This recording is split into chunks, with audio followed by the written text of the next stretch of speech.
In today's video, we're going to be taking a look here at this European model, the GFS model, and also the European Ensemble model. It's been an interesting day for me, guys. I officially recorded this entire video with a new microphone, and then it was a little bit messed up, so I have to literally re-record it. But look, we're keeping a positive outlook. It's going to be a good day. I put the old mic in, and we are going to get this video settled. It sounded a bit better. The audio quality, it was just in and out because of the filters that I set for the first mic. So there was like some weird issues. I'm going to get it all sorted out, rest assured. But today we are going to make a normal video regardless. So let's go ahead and get into it. And we can see that by the time we're reaching even into this evening, kind of just like later today, we can see some showery activity, mostly in the form of snowfall out west here. And then we can see the remnants of what was this pretty major storm up in the northeast. And then there's also some showers and thunderstorms taking place in the southeast there. Now, as we just continue this on, we can see by the time we're reaching later into Friday, which is going to be, Friday into Saturday, which will be the 24th into the 25th, we can see that there is a little bit of a minor storm over California here. Nothing much to speak of, just some passing showers and thunderstorms here in the southeast and a little pocket of snow showers over the Great Lakes. Still quieter until we reach right around into early on Sunday. This is going to be 6Z Sunday the 26th, and as we extend this towards 6Z the 27th, we can see it drops all the way down to a 982. So that's 20 millibars in about 24 hours, which is just 4 millibars shy of being officially a bomb cyclone bombogenesis. So this is certainly a very intense storm. If it doesn't achieve that feat, it is still on the more extreme side. We can see that there's going to be a cold front extending down, a warm front here, and this is that day we're concerned about severe weather. The Storm Prediction Center has indicated this to be a very interesting, at least enhanced to moderate risk day, probably here across a lot of the south central United States. So this is going to be a very interesting severe weather event and a very intense one, likely along this warm front, so anywhere to the north of the low for the most part. We're going to be seeing mostly rain showers, not thunderstorms, and then mostly areas south of that low are going to be in the form of thunderstorms. That is a good rule of thumb. It's not always entirely true, but for the most part, it is a good rule of thumb, like I mentioned. And this low actually treks across the entire nation as a pretty strong low, 985. So this is a very strong storm. We see snowfall here taking place across the northern portions. Still this cold front extending down. And I think what's interesting is we see a later transfer over to this secondary low. So this low is low number 2. This low over here is low number 1. So this is the primary one. This one is more intense, stronger, definitely going to be leaning towards more impacts, but we're watching for that energy to transfer over to this other low, and it takes a little time here, but it's officially happening. It gets lower here right around 12Z on Tuesday, which will be right around 6 a.m. on Tuesday the 28th here. So we see that that low is now the primary one, and we have snowfall now making its way in to a lot of these areas, because once this one becomes the more minor low, the warm air pushing up northward to the east side of it is much less strong than that west push southward with this more strong low at this point, and that's why some cold air is able to dam in and suddenly change over to snowfall. So we really get a lot colder there, and that snowfall lasts quite a while actually. Now we get another low developing. This one goes from a 996 here on 6Z Thursday. By 6Z Friday, it's 985.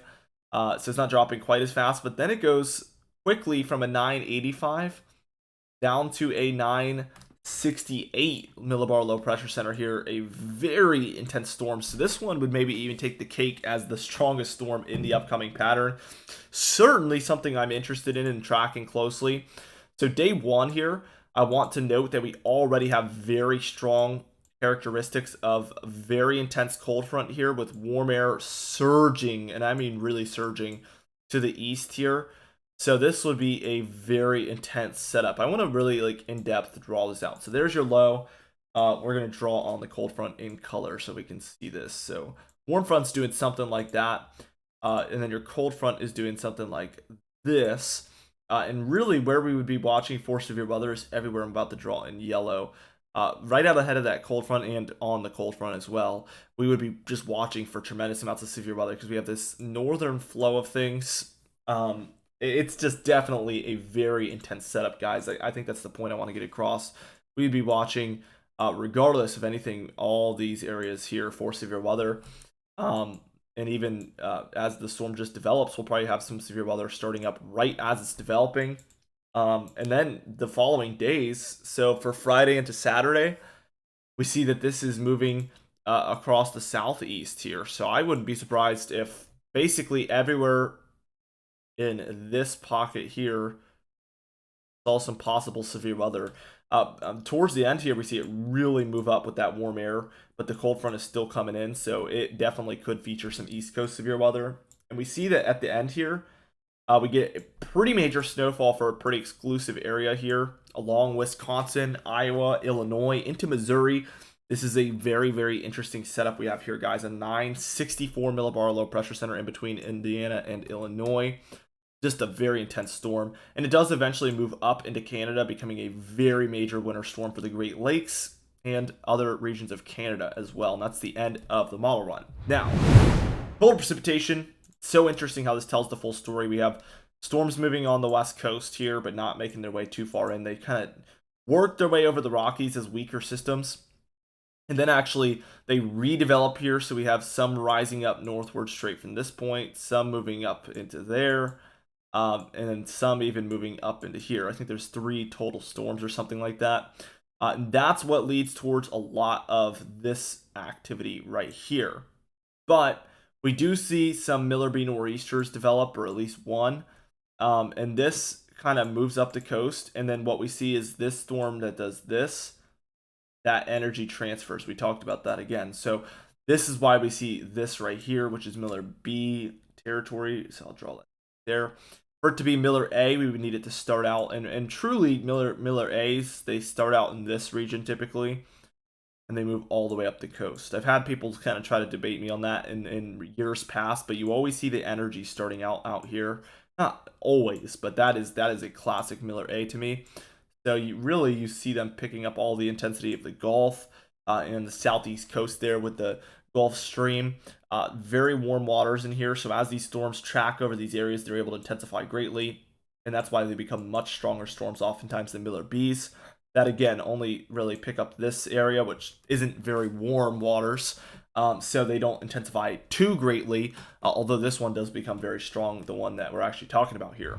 Now, total snowfall here just tells you the full story of the jet stream. So basically, your total precipitation tells you where the storms are going to be. This tells you that the jet stream is going to be doing this. I mean, you can see it with your naked eye, basically, but we see very intense snowfall working its way down the west coast, cold air as well. And also north of this jet stream in the east, we see intense amounts of snowfall. Speaking of the amounts, we expect anywhere from about 10 to 20 inches in the pinks here.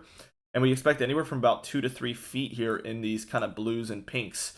So for the upper Midwest and Great Lakes here, 2 to 3 feet.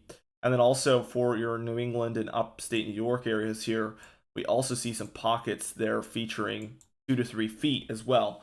Now that is according to this European model, but I definitely think it is onto something here. Very, very interesting look, guys. Now as we work our way into the GFS, it's interesting that this model has some differences. We take a look at that nor'easter. It looks pretty similar. We get similarly large amounts of snowfall, but then look at what we get here.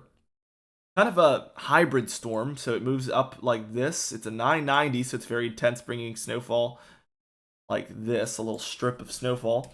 So it moves up, and then what we're going to see is it's going to move off the coast and become a very large coastal nor'easter there, featuring sleet at the coast. That's what this is showing right now, the GFS model. The yellow is sleet, a very heavy snowfall for a lot of folks, and it drops all the way down to a 977 here, kind of near just directly offshore of Boston. And we get very heavy snowfall still taking place here for the coast of Maine, the rest of New England. And then we move on, and that basically moves out. I want to take a look at the total snowfall, though. Really, we don't get any sort of major cooldowns in the east. That can't be it. Yeah, so this is what you would end up seeing with something like this, is very heavy amounts in here. Again, 2 to 3 feet now extending into Pennsylvania, New Jersey here on this model. So definitely a very interesting solution. These kind of guys left in a snow hole, and definitely the southeast not seeing much, but the areas in between there do very, very, very well as far as snowfall is concerned. I think this would be a very interesting solution there. Anyway, guys, that's it for this video. Be sure to subscribe as we do upload every single day. Also, like the video if you did enjoy it. Leave a comment down below, and I will see you guys in the next video.